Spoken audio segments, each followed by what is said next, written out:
Salut! Bon, je me sens tellement bien ces temps-ci. Malgré les défis, malgré les choses qui n'étaient pas prévues, malgré tout le brouhaha de la vie, les ajustements, et ainsi de suite. Euh, la vie nous montre souvent ce qu'on a besoin de voir à travers les expériences qu'on vit. Puis, dans les derniers mois, il y a eu beaucoup de conflits euh, avec certaines personnes. Puis, on arrivait toujours à communiquer puis à régler, mais c'était des conflits qui revenaient toujours. Puis moi, avec le temps, je trouvais que, parce que je me disais que ces gens-là, à la base, ce cercle-là qui s'est formé, ben je me disais que, tu sais, en étant plus, on va accomplir plus, tu sais. Puis finalement, ben, je me suis rendu compte que c'était pas ça pour moi. C'était plus lourd que ça me libérait, je dirais. Donc, il y a eu des conflits dans les derniers mois, puis je trouvais ça lourd, puis ça nuisait à mon énergie, puis comme mon spark de vouloir en faire plus, puis de vouloir m'épanouir à l'intérieur du projet que je suis en train de développer présentement, était affecté par une énergie qui n'était pas la mienne, puis qui allait pas dans le même sens que moi je voulais aller, tu sais.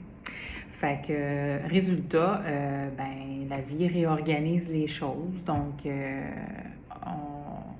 on s'éloigne de ces gens-là qui, au départ, avec toutes les bonnes intentions du monde, on pensait pouvoir faire plus grand. T'sais.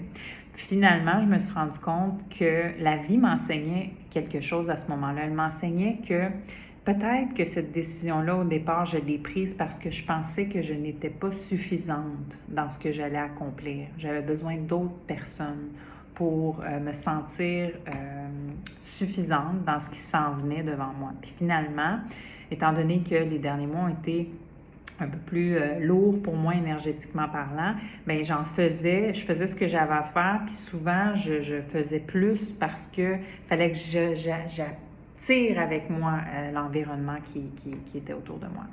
Donc, fait que ça m'a permis de voir que j'étais suffisante dans mon petit trauma d'enfant qui s'est fait abandonner à certains moments.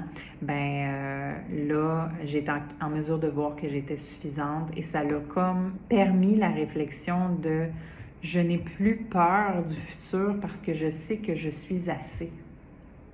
Fait que ça l'a comme sorti un poids que j'avais sur moi depuis tellement longtemps, puis que je mettais en lumière depuis plusieurs années, mais qui n'était pas encore complètement vu sous son 360, tu sais.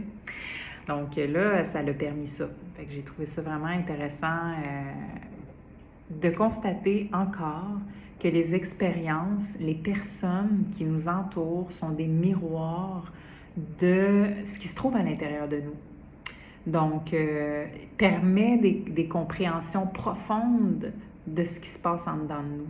Fait que je remercie la vie pour tous ces enseignements parce que à chaque fois que ça se produit, c'est une couche émotionnelle, énergétique, une croyance qui était plus adaptée à la Julie que je suis aujourd'hui, puis qui veut faire X, Y, Z affaires. Fait que je vous encourage fortement à regarder les gens autour de vous et de vous poser la question vraiment en dedans de vous. Qu'est-ce que ça veut dire? Pourquoi cette personne-là me dérange ou pourquoi j'admire cette personne-là? Tu sais? Parce que les deux côtés sont aussi valables. Là. Si tu admires quelqu'un, c'est parce que ça se trouve déjà en dedans de toi. Puis si la personne te montre un message qui est moins agréable, qui te fait réagir, bien, qu'est-ce qui me fait réagir en dedans de moi? Pourquoi je réagis à ça? Parce que c'est pas elle qui crée le sentiment que j'ai en dedans de moi ou lui qui crée le sentiment que j'ai en dedans de moi, c'est quelque chose que j'ai déjà en moi. Alors voilà, bonne journée!